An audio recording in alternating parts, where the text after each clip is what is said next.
CIA Bayanihan in Action. Para sa bayan, para sa Pilipino. January 26, 2024, kasama ng PNP SWAT ng Lipa City, Batangas ang CIA Bayanihan Lipa City Chapter sa isinagawang checkpoint o Oplan Sita upang masiguro ang kaligtasan ng mga mamamayan at malabanan ang mga masasamang loob. Ang sanib puwersa ng CIA Bayanihan at Kapulisan sa Lipa City ay nagpapatunay ng iisang layunin na mapanatili ang pambansang seguridad, kaayusan at kapayapaan. Isang pagsaludo para sa ating mga kabayanihan dyan sa Lipa City, Batangas Chapter. Mabuhay po kayo!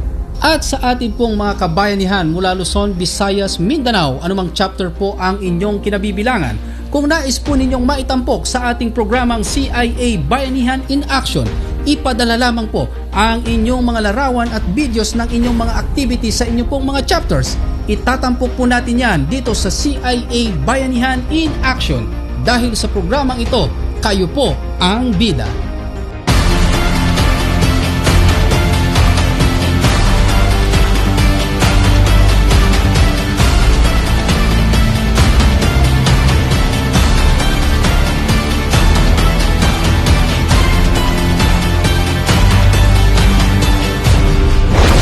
CIA Bayanihan in Action.